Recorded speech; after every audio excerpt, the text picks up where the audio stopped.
নমস্কার বন্ধুরা, শিউলির সাথে গল্প চ্যানেলে তোমাদের সকলকে স্বাগত।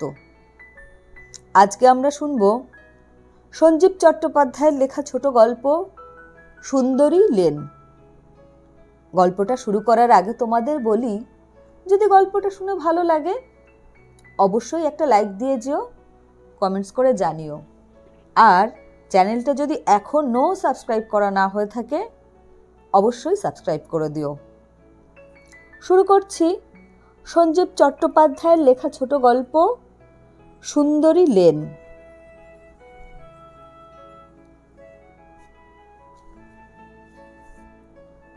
এত রাত হলো, রোজই তোমাকে এক কৈফিয়ত দিতে আমার ভালো লাগে না, আমি পারবো না দিতে। শেষ কথাটা যতটা সম্ভব কর্কশ গলায় বললে শিখা। পাশের বাড়ির ঘড়িতে রাত 12টা বাজছে। সারা পাড়া নিস্তব্ধ। একটু আগে রাতের শান্তি ইঞ্জিনের শব্দে, হেডলাইটের রেখায় চিরে দিয়ে গেছে একটা ট্যাক্সি। আবার ধীরে ধীরে অন্ধকার জোড়া লেগে এসেছে। অন্ধকারে এর ওর রকে শুয়ে থাকা গোটা কয়েক ধামসা কুকুর মাঝে মাঝে গুমড়ে উঠছে।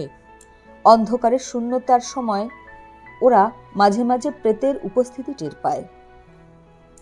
উত্তর কলকাতার বুকের ওপর পড়ে আছে এক চিলতে লাজুক গলি। মোটেই সুন্দর নয়, তবু কোথাও এক জায়গায় রসিকতা করে নাম লিখে রাখা হয়েছে সুন্দরী লেন। বাবু কলকাতার রমরমার দিনে এই গলি যেখানে বাঁক নিয়ে বিডন স্ট্রিটে পড়েছে, সেই বাঁকের মুখে বিশাল এক বাড়ি ছিল। সেই বাড়িতে বসবাস করতেন সুন্দরী দাসী নামে এক বদান্য মহিলা। দান, ধ্যান, পূজাপাঠ, হরিনাম সংকীর্তন, মন্দির প্রতিষ্ঠা, দারিদ্র সেবা ইত্যাদি পুণ্যকর্মের অক্ষয় স্মৃতি রেখে শতাব্দীর প্রথম দিকেই বিদায় নিয়ে চলে গেলেন।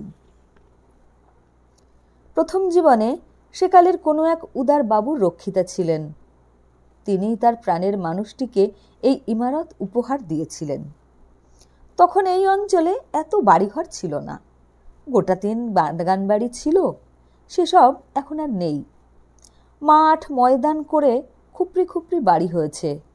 গায়ে গায়ে আলো ঢোকে না, বাতাস ঢোকে না। সুন্দরী দাসী একটি গলি। সেই বিশাল ইমারতের লাগোয়া রাধা মাধবের মন্দিরটি আজও আছে। টিং টিং করে আরতি হয়। সেবিকা মধ্যবয়স্কী একজন মহিলা।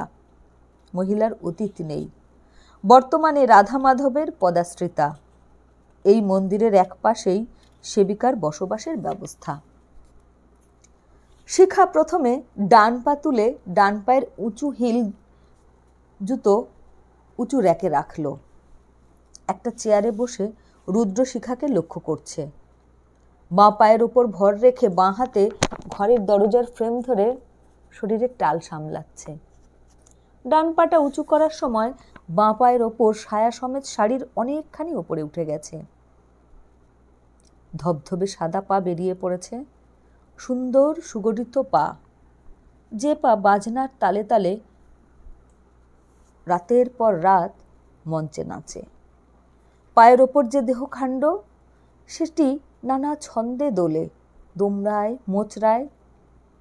ডান পা নামিয়ে শিখা বাঁ পা তুলল জুতো রাখার জন্যে। মেঝেতে শক্ত কাঠের গোড়ালির খটখট শব্দ হলো। আর 4-5 বছর হলো এই দেহ আর এই মনের সঙ্গে রুদ্র ভীষণ পরিচিত। তবু শিখার এইভাবে জুতো রাখার ভঙ্গিতে রুদ্র কাপু হয়ে গেল। বুকের আঁচল সরে গেছে এক পাশে। একটা হাত তোলা থাকায় পাতলা ব্লাউজের আবরণ ভেদ করে এক পাশের বুক বিদ্রোহী হতে চাইছে। ভরাট কাঁধে টানটান হয়ে আছে ভেতরের জামার ফিতে। রুদ্র জানে শরীরটাকে শিখা খুব যত্নে রাখে। শরীরটাই তার নেশা। রোজ সকালে ঘন্টা 2 ব্যায়াম করে। আসন, ফ্রি হ্যান্ড, দোমড়ানো, মোচড়ানো। মাঝে মাঝে কোমর আর নিতম্বের মাপ নেয়, ওজন নেয়। মুখের জন্য আবার বিশেষ পরিচর্যার ব্যবস্থা। গরম জল, ঠান্ডা জল, গোলাপ জল, নানা রকমের প্রলেপ, হরেক দেশি বিদেশি বইয়ের দামি দামি উপদেশ। শিখা ঘরে এসে টেবিলের সামনে আয়নার বিপরীতে দাঁড়িয়ে নিজেকে দেখতে দেখতে কান থেকে পাথরের দুল খুলছে একে একে। মুখটা একবার ডান দিকে ফিরল, একবার বাঁ দিকে। রুদ্র একই মুখ দুটো দেখছে, একবার আসল মুখ আর আয়নায় তার প্রতিফলন, একটা সোজা দিক আর একটা উল্টো দিক। ধারালো সুন্দর মুখ, টানা টানা চোখ, সবসময় একটু রাগী রাগী। যখন হাসে তখনও যেন রাগ যায় না। প্রেমের চরম মুহূর্তেও রুদ্র লক্ষ্য করেছে কেমন যেন উদাস ভাব। ভেতরে এমন একটা কঠিন প্রাণী আছে যে ভাঙে না, গলে না, টলে না, সমর্পণ জানে না, নিবেদন জানে না। শিখার দেহের ওপর সব কিছু খেলা করে একসময় ক্লান্ত হয়ে তারা নিজেরাই সরে পড়ে। উদাসীনতা যেন শিখার হাত ধরা। রুদ্র লক্ষ্য করেছে একমাত্র শিখা যখন নিজেকে নিয়ে, শরীরকে নিয়ে ব্যস্ত হয়ে পড়ে, তখন তার মুখে কোমল ছায়া ঘন হয়ে আসে। দৃষ্টিতে প্রেম আসে, হাতের আঙুল দেখছে, পায়ের গোড়ালিতে পাথর ঘষছে, বুকের খাঁজে তোয়ালে চেপে ধরছে, চুল উঁচু করে ঘাড় মুছছে, চোখে সরু করে কাজল টানছে। আড়াল থেকে দেখছে রুদ্র, তখন তাকে প্রেমিক বলেই মনে হয়। চোখের মণিতে হাসির ঝিলিক। শিখা ঘরে এসেছে, গুনগুন করে গান গাইছে। ঘরের বাতাসে ভাসছে দামি বিলিতি সুবাস। শিখাকে দেখে রুদ্রের মনে হচ্ছে মাইকেল অ্যাঞ্জেলোর তৈরি প্লাস্টার অফ প্যারিসের একটি ভাস্কর্য। নীল রঙের সিল্কের শাড়ি পরে এই মধ্যরাতের মধ্য উত্তর কলকাতার একটি ফ্ল্যাটে হঠাৎ জীবন্ত হয়ে উঠেছে। রুদ্রর হিংসে হচ্ছে, ঘৃণা হচ্ছে, আবার ভীষণভাবে কাছে পেতেও ইচ্ছে করছে। বিয়ের আগে আর বিয়ের পরে যেভাবে পেয়েছিল কয়েকবার, এখন আর উপায় নেই।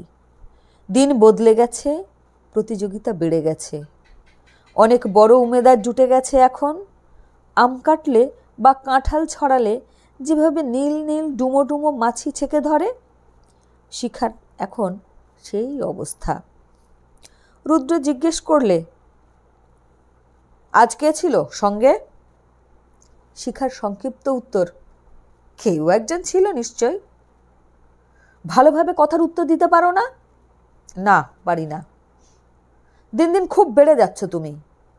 দিন দিন সব কিছুই বাড়ে, গাছ বাড়ে, বয়স বাড়ে, লোকও বাড়ে। আজ খেয়েছ? খেয়েছি। কতটা? ঠিক ততটা যতটায় গা গরম হয়। রুদ্র চিৎকার করে উঠল, শিখা! শিখা ঠান্ডা গলায় বললে, ও ঘরে যাও, আমি কাপড় ছাড়ব। কেন? আমার সামনে লজ্জা করছে? লজ্জা নয়, তোমাকে আনন্দ দেবার সামান্যতম ইচ্ছা আমার নেই। তুমি পাশের ঘরে যাও। যে হাজারখানেক দর্শকের সামনে উলঙ্গ হতে পারে, সে আমার সামনেও পারবে। মুখ সামলে কথা বলবে। এতদিন হাত আর পা সামলে রেখেছিলাম, এবার সেটাও চলবে। চালিয়ে দেখতে পারো।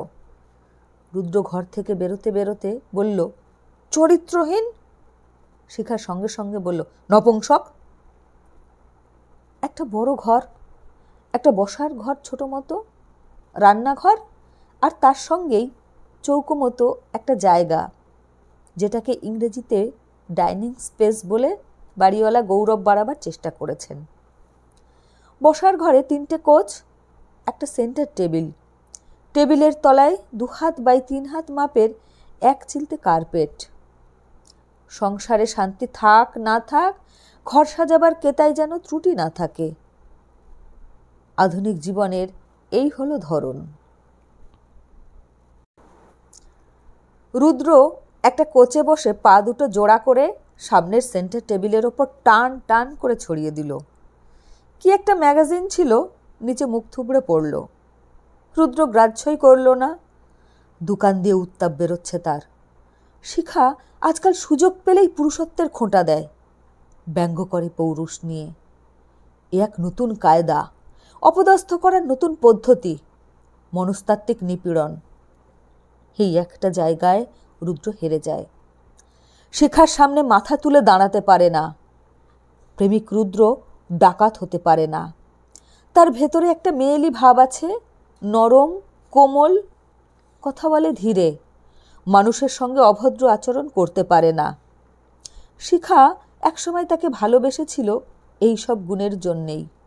বলতো, তোমার মুখটা কি মিষ্টি, চোখ দুটো কি সুন্দর, কোনো পাপ নেই।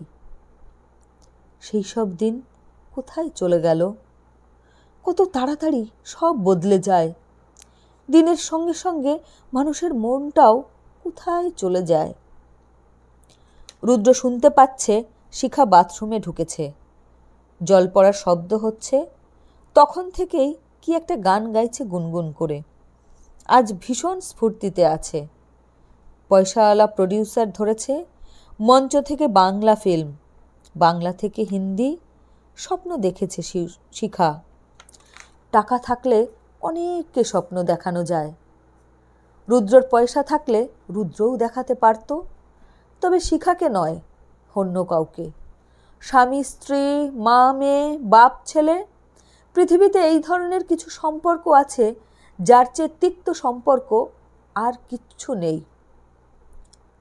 খুব কাছের, অথচ গরলে ভরা।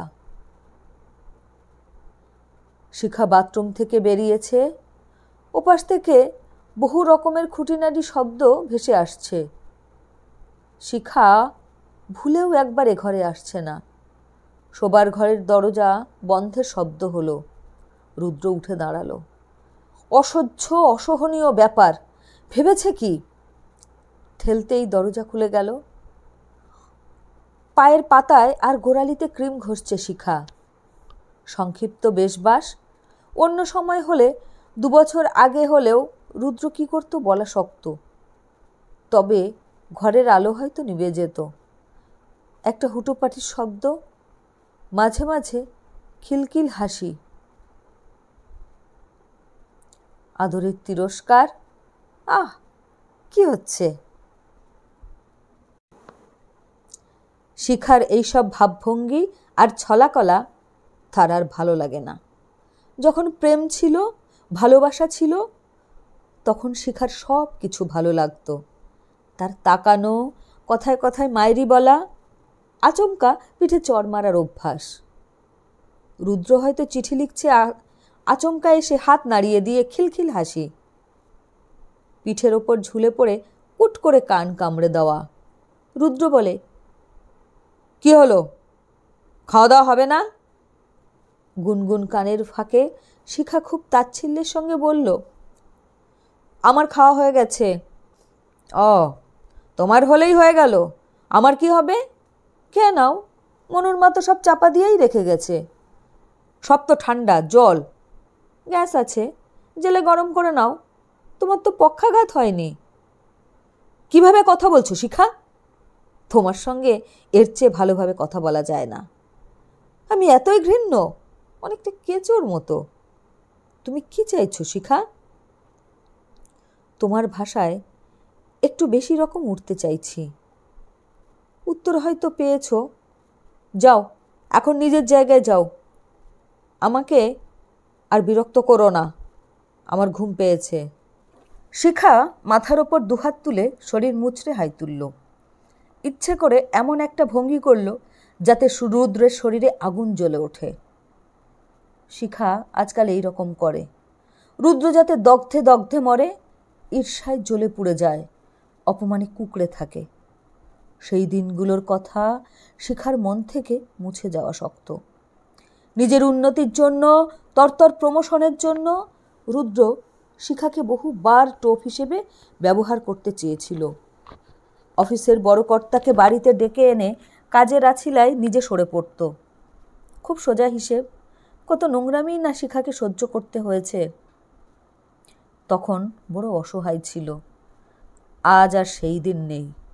আজ সে ওই নিচ নোংরা লোকটাকে লাথি মারতে পারে। নোংরা ব্যাধিতে ভুগছে। দেহের খিদে দিন দিন বাড়ছে, মেটাবার ক্ষমতা নেই। শয়তান শয়তান এখন সতীপনার উপদেশ দিতে আসে। চাকরি বাকরি সব খুইয়ে বসে আছে, 420 করে 200 রোজগার করে, মাঝে মাঝে অপমানিত হয়, ঝাড় খায়। রুদ্রই তাকে খেলতে শিখিয়েছে। বহু পুরুষকেই সে খেলায়, রুদ্র তাদের মধ্যে একজন। হায়নার দিকে ঘুরে বসে শিখা বুকে পাউডার ছাড়াতে লাগলো। রুদ্র কুকুরের মতো দরজার সামনে থেকে দাঁড়িয়ে দাঁড়িয়ে দেখুক। চেনে বাঁধা কুকুর। লোকটা এত বড় পাঁজি, শিখাকে বিয়ের পর মা বাবাকে ভুলে গেল, ছেড়ে চলে গেল। মা যখন মৃত্যুশয্যায়, রুদ্র তখন শিখাকে নিয়ে গোপালপুরে ফুর্তি করছে।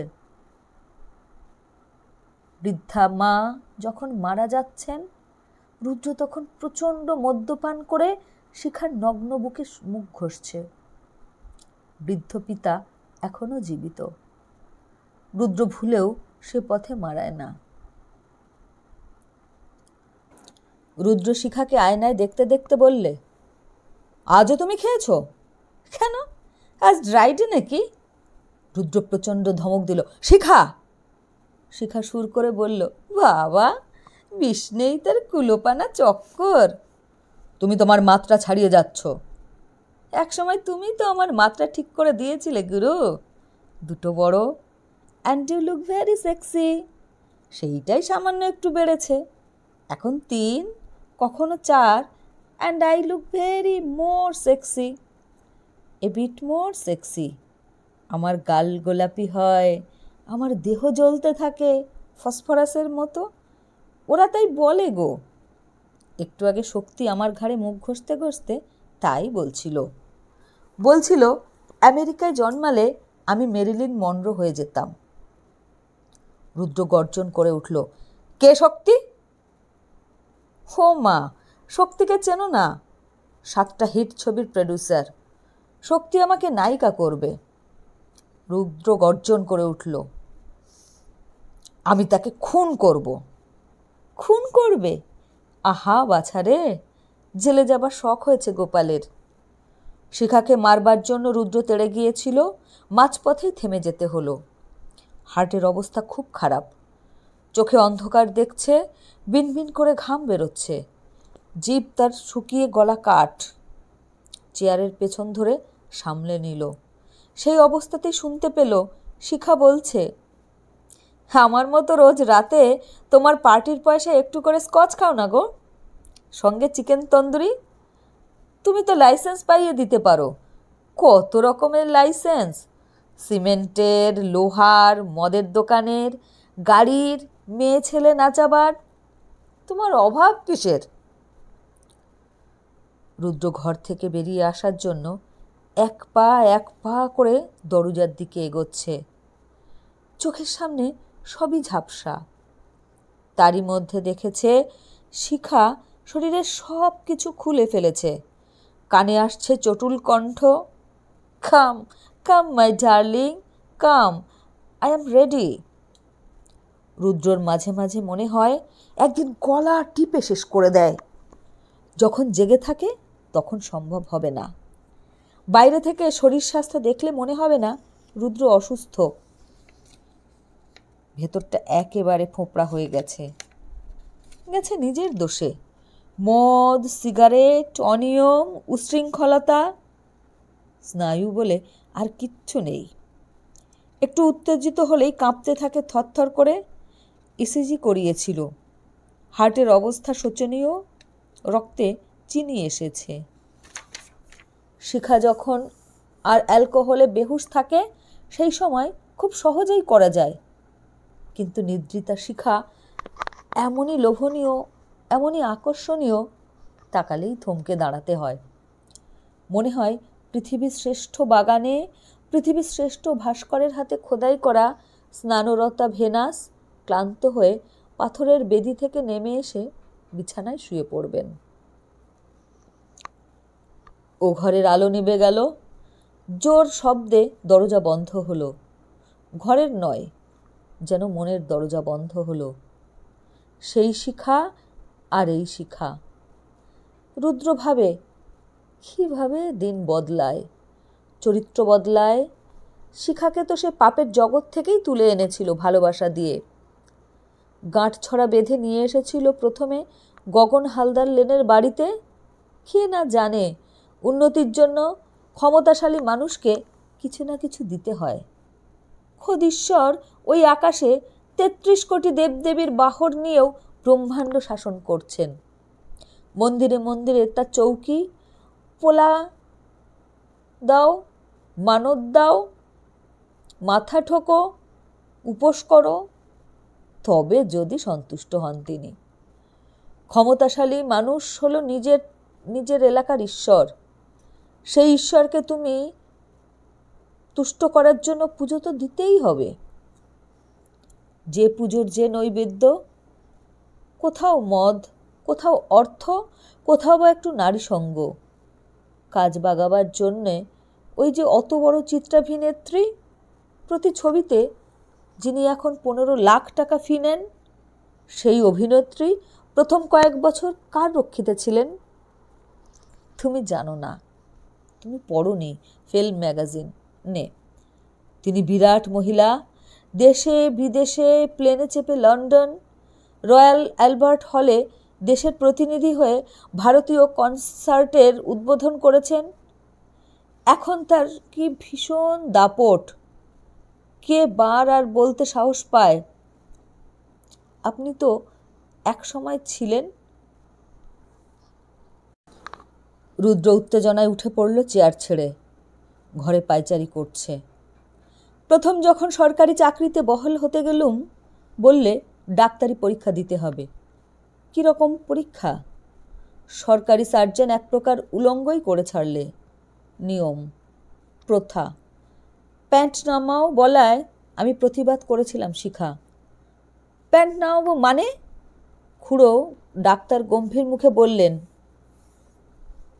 হয় যা বলছি তাই করুন, নয়তো সরে পড়ুন। এই চাকরিতে ঢোকার আগেই প্যান্ট খুলতেই হবে মশাই।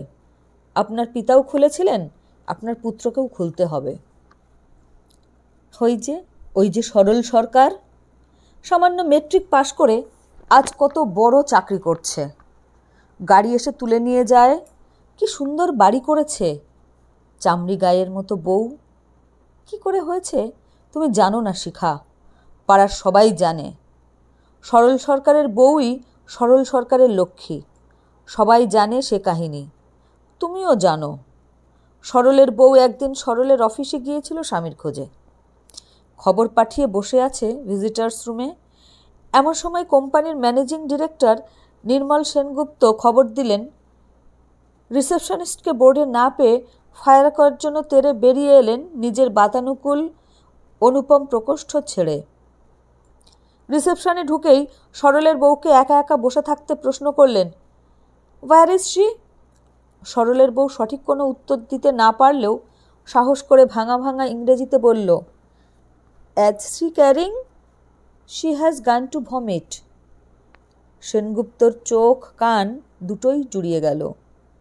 সরলের বউয়ের তখন ভীষণ চটক। সেনগুপ্ত নরম গলায় বলল, হু আর ইউ? সরলস ওয়াইফ। ব্যাস, জিনিসটা সেই দিনই জমে গেল। রিসেপশন থেকে সোজা বড়কর্তার চেম্বারে, সেখান থেকে বার, রেস্তোরাঁ, রেস্তোরাঁ, বার, ঘুরতে ঘুরতে সোজা হোটেলে। হোটেলে নানা রকম দুরূহ ইন্টারভিউয়ের পর সরলস ওয়াইফ সাহেবের পিএ। এত কথা একসঙ্গে কখনো ভাবতে পারে না। ইদানিং পারছে। শিখা তার সম্পত্তি, সেই সম্পত্তি ওই এক ইমপ্রেসিওরও দিনের পর দিন চোখের সামনে একটু একটু করে ভোগ করবে, আর রুদ্র সব শেষে ছিবড়েটি কোলে নিয়ে হরে দিনতে গেল করবে। তা হয় না, তা হতে পারে না। শিখাকে একদিন বলেছিল, বেরিয়ে যাও। শিখা সঙ্গে সঙ্গে বলেছিল, বেরোতে হয় তুমি বেরো, এ ফ্ল্যাট আমার, আমি ভাড়া দিই। এক বিছানায় বহুকাল শোয় না দুজনে। সেই দিন শেষে উঠে চলে এসেছিল রুদ্র, যেদিন শিখা পা দিয়ে ঠেলে তার পা সরিয়ে দিয়েছিল। বলেছিল, তুমি কাছে এলে আমার গা ঘিনঘিন করে, মনে হয় গায়ের ওপর একটা গিরগিটি চলে বেড়াচ্ছে। রুদ্র বলেছিল, তুমি আমার বউ, আমি তোমার স্বামী, তুমি আমাকে লাথি মারছ, লাথি মেরে সরিয়ে দিতে চাইছ। শিখা সেদিন একটু বেশি ঘরেছিল। বলেছিল, আমার লাথির দাম জানো? কলকাতায় এমন লোক আছে যে আমার একটা লাথির জন্য 1000 টাকা দেবে। বেশি স্বামীগিরি ফলাতে এসো না, নিচে নেমে শোও। তোমার ওই আদর টাদর অসহ্য লাগে। তোমাদের মতো ঘেয় পুরুষদের জন্য তো পাড়া আছে, 5 টাকা 500 টাকা সব রকমই পাবে। রুদ্র সেই থেকে বিছানা আলাদা করে নিয়েছে।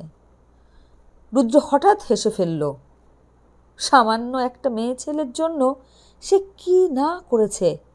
মাকে মেরেছে, বাপকে ছেড়েছে, ভাইকে তাড়িয়েছে, অসৎ উপার্জনে উপহার কিনেছে, আর দিনের পর দিন দিওয়ানা হয়ে ঘুরছে। না, আর নয়। রুদ্র উঠে পড়ল। খিদে পেয়েছে, খেতে হবে এখন। শিখা সংসার টংসার দেখা অনেক কাল ছেড়ে দিয়েছে। রান্নাঘরের চেহারা দেখলে কান্না পায়। এলোমেলো, আগোছালো, সব ওলট পালট। ইঁদুর ছুটছে, টিকটিকি ঘুরছে থালার উপর। বৃষ্টি একটা আষ্টে গন্ধ ভেপসে আছে বদ্ধ ঘরে। কে বলেছিলেন সুন্দর শরীরে সুন্দর মন বাস করে? ভুল, সম্পূর্ণ ভুল কথা। রুদ্র একটা জানালা খুলে দিল। নিচেই সুন্দরী লেন। অন্ধকারে পাক খেতে খেতে চলে গেছে আরও অন্ধকারে, মাতাল পথিকের মতো। দূরে শ্যামসুন্দরের মন্দির, মিটিমিটি আলো জ্বলছে এখনও। রুদ্র পথের দিকে, প্রায় ভেঙে পড়া মন্দিরের দিকে তাকিয়ে দাঁড়িয়ে রইল চুপচাপ। মায়ের কথা মনে পড়ছে। শৈশব থেকে যৌবন কত উৎপাত সহ্য করে গেছেন মহিলা। বাবাকে দেখতে পাচ্ছে চোখের সামনে, পুরনো রংচটা একটা ছাতা বগলে বাড়ি বাড়ি টিউশনি করে ফিরছেন বৃদ্ধ। সেই বয়স, যে বয়সে মানুষ ছেলের রোজগারে সামান্য সাকান্ন খেয়ে শান্তিতে ভাগবত চিন্তায় জীবন কাটাবার স্বপ্ন দেখে। ভাইটা ট্রেনে কাটা পড়ে মরেছে। সমস্ত কিছুর জন্য দায়ী ওই উচ্ছৃঙ্খল মেয়েটা। আর দায়ী তার কাম, তার লোভ, তার ভোগ বাসনা। রুদ্র ফিরে তাকালো ঘরের দিকে। সে একটা লেংটি ইঁদুর, ধরা পড়েছে শিখার ইঁদুর কলে। এই কল থেকে বেরোতে হবে মনের জোরে। শিখাকে সে মারতে পারবে না, শিখাকে সে ছাড়তেও পারবে না। এরই নাম কি ভালোবাসা? রুদ্র স্তব্ধ হয়ে দাঁড়িয়ে রইল কিছুক্ষণ।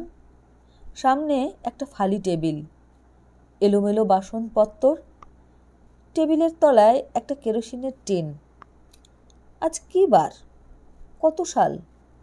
রুদ্র খেয়াল করার চেষ্টা করল। বছর কীরকম ঘন, পোড়া মোবিলের মতো একটু একটু করে গড়াচ্ছে। আর কি কিছু হবে? ফিরে আসবে জীবনের সুদিন, অমলিন শৈশব, স্বপ্ন দেখা কৈশোর, প্রেমের যৌবন। কে এক নিশাচর বিশ্রী রকম কাশতে কাশতে চলে গেল। দূর থেকে তার ভীষণ কাশির শব্দ ভেসে আসছে এখনও। একটু পরেই আবার সব চুপচাপ। মাঝে মাঝে সরু তারের মতো ফিনফিনে বাতাস ঢুকছে খোলা জানালা দিয়ে। একটা সসপ্যানের উপর ইঁদুর উঠছিল, প্যান্টটা নেচে উঠল। অদৃশ্য কোণ থেকে একটা টিকটিকি কিটকিট করে উঠল। সুন্দরী লেন এখন একেবারেই অচৈতন্য, গভীর গভীর নিদ্রায়। এমনকি আজ কুকুরগুলোও ডাকতে ভয় পাচ্ছে। রাধামাধব মন্দিরের টিমটিমে আলোটাও নিভে গেছে। সেবিকা সামনের রকে এক টুকরো তেরপলের উপর শুয়ে আছেন। আজকাল আর সহজে ঘুম আসতে চায় না। এপাশ ওপাশ করতে করতে একটু বা যাও বা এলো, দেখতে দেখতে ভোর, উঠে পড়ার তাগিদ। সেবিকা শুয়ে আছেন সামনের আকাশের দিকে চোখ রেখে। 17 নম্বর বাড়ির জানালা খোলা। এত রাতেও আলো জ্বলছে। শিল্পীর বাড়ি, শিল্পীদের রাত নেই। মেয়েটা কোনো দিন শেষ রাতেও ফেরে। ঘুম আসে না সেবিকার। রাধা মাধব, তুমি কত কি না দেখালে প্রভু। এ পাড়ায় এখনও এমন মানুষ আছে যে মাঝে মাঝেই রাত নিশুতি হলে তার কাছে আসে কুপ্রস্তাব নিয়ে। সেবিকা মনে মনে হাসেন, আর তা রাধা মাধবকে বলেন, বাঁশিটি আড়ে নিয়ে বাঁকা হয়ে আছো প্রভু, পৃথিবীর কিছুই তুমি দেখছ না। একেবারে এলে গিয়েছে। কোথায় মন্দিরে আসবে তোমার খোঁজে, না ছুটে এসেছে দেহের খোঁজে। মানুষের মুখে আগুন। 17 নম্বর বাড়ির খোলা জানালাটায় আলোটা হঠাৎ খুব জোর হয়ে উঠল। বাহ, এত রাতে উনুনে আগুন পড়ল, এরপর রান্না বান্না, তারপর খাওয়া, ভোর হয়ে যাবে যে। অভিনয় করিস বলে কি সবই অভিনয়? তেল চিটে কালো ধোয়া বেরোচ্ছে গলগল করে, বিশ্রী পোড়া গন্ধ। সেবিকা তেরপল ছেড়ে উঠে বসলেন। হায় ঈশ্বর, এ তো উনুনের আগুন নয়, আগুন লেগেছে সারা ঘরে। সাপের জিভের মতো লকলকিয়ে উঠছে, সারা ঘরে জড়াজড়ি করছে সর্পমৈথুনের মতো। আগুনের আভায় অন্ধকারগুলি কাঁপছে। সকালেই পুলিশ এলো। ওয়্যারলেস লাগানো একটি জিপ, একটা কালো ঢাকা ভ্যান, অনেক লোক লস্কর। গলিটা একেবারে ভিড় ভরে গেল। অফিসার ইনচার্জ মন্দিরের সেবিকাকে প্রশ্ন করলেন, কি হয়েছিল বলুন। আমি দেখলুম। কি দেখলেন? জীবনে যা দেখিনি। তখন অনেক রাত, কত রাত তা বলতে পারবো না। ওই যে 17 নম্বর বাড়ি, ওই যে জানালা খোলা, এপাড়ার সবাই ওই বাড়িটাকে বলে নাচমহল। অনেক রাত পর্যন্ত আলো জ্বলছিল। আমার তো ঘুম আসে না ভাই। এইখানটায় এক টুকরো তেরপল বিছিয়ে শুয়ে শুয়ে দেখছি আলো জ্বলছে। কে একজন দাঁড়িয়ে রইল জানালায়। অনেকক্ষণ ধরে দেখছি শুয়ে শুয়ে। তন্দ্রা মতো এসেছে। হঠাৎ মনে হলো চোখের সামনে একটা আলো কাঁপছে। এত আলো! তাকিয়ে দেখি আগুন। ওই ঘরটা যেন জ্বলে উঠেছে। লকলকে শিখা হিসিস করে নাচছে সারা ঘরে। তারপর তা আমি ভাবলাম আগুন লেগে গেছে। আগুন আগুন বলে চিৎকার করলুম। কে শুনবে? গভীর রাতে মেয়ে ছেলের গলা। হঠাৎ আকাশ বাতাস কাঁপানো আরেকটা চিৎকারে আমি ভাই অবশ হয়ে গেলুম। মেয়ে ছেলের রাত চেরা গলা, বাঁচাও! তারপর দেখি কি সম্পূর্ণ উলঙ্গ একটি মেয়ে তীর বেগে ছুটে আসছে এই দিকে, আর পেছনে ছুটে আসছে দুটো জ্বলন্ত হাত, সামনে বাড়িয়ে জ্বলন্ত এক মানুষ। আমি এমন দৃশ্য জীবনে দেখিনি। মেয়েটা ছুটছে আর চিৎকার করছে, বাঁচাও বাঁচাও! জ্বলন্ত মানুষ প্রায় ধরে ফেলে আর কি। আমি বলছি, জয় রাধা মাধব বাঁচাও, জয় রাধা মাধব বাঁচাও। তেরপলটা তুলে নিয়ে ছুঁড়ে দিলাম সেই মানুষটার দিকে। পড়ে গেল। পড়ল আর উঠল না। তেরপলের তলায় ধুইয়ে ধুইয়ে পুড়ে একেবারে অঙ্গার হয়ে গেল। কোথায় সেই মেয়ে? আমার পুজোর কাপড়টা ওকে পরিয়ে দিয়েছি। সেই থেকে বসে আছে গুম মেরে। মেয়েটা পাথর হয়ে গেছে। এই সুন্দরী লেনের অনেক ইতিহাস। সেই সুন্দরী দাসীর জুড়ি গাড়ির ঘোড়া একবার খেপে গিয়ে হরেন সাতটার মেয়েকে চাপা দিয়ে মেরে ফেলেছিল। সেই মৃত্যু সুন্দরীর জীবনের মোড় ফিরিয়ে দিয়েছিল। ইতিহাসের সেই শুরু। রুদ্রের পুড়ে মরায় পাড়া আবার জেগে উঠল কিছুদিন। এ খুন না আত্মহত্যা? থানা পুলিশ খুব হলো। শেষে ঢেউ উঠল, ঢেউ পড়ল, ঘটনা হারিয়ে গেল ঘটনার স্রোতে। শুধু রাধা মাধবের মন্দিরটি বেশ ঝকঝকে নতুন হয়েছে। পেছনের দিকে একটা থাকার ঘর হয়েছে। কেউ বলে শিখা পুলিশের ভয়ে সেবিকা কিঙ্করি হয়েছে। তা না হলে স্বামী খুনের অপরাধে জেল হতো। প্রবীণা সেবিকা বলে, শিখা, যে যা বলে বলতে দে। প্রথম প্রথম অনেকেই আমাকে বলতো, আমার সম্পর্কে রটিয়েছিল, ও তো একটা বেশ্যা। মানুষের মুখ আর নদী স্রোত আপনি বন্ধ না হলে বন্ধ করা যায় না। শিখাই শুধু জানে শিখার কথা। চোখ বুঝলেই সে দেখতে পায় তার মাথার কাছে এসে দাঁড়িয়েছে এক জ্বলন্ত পুরুষ। একবার বাতাসের সুরে ডাকছে, শিখা, আর মুখ থেকে ফিনকি দিয়ে বেরিয়ে আসছে আগুন আর নীল ধোঁয়া। অনেকেই প্রশ্ন করেছিল, তোমার স্বামী আগুনে পুড়ছে, তুমি দেখছো, নেভাবার চেষ্টা না করে তুমি ছুটে পালালে কেন? এর নাম ভালোবাসা? শিখা কোনো উত্তর দিতে পারে না। অদ্ভুত একটা অস্বস্তি বোধ করে। রুদ্র জ্বলতে জ্বলতে তাকে আলিঙ্গনে বাঁধতে চাইছে। ভালোবাসার আলিঙ্গনে নয়, মৃত্যুর আলিঙ্গন। শিখা ছুটছে, রাত্রিবাস ছিঁড়ে পড়ে গেছে শরীর থেকে। শিখা বলতে পারে না স্বামীকে, সবাই তো কামনার জ্বলন্ত আগুন। নারীর বিধিলিপি সেই আগুনে তিলে তিলে মরা। নমস্কার।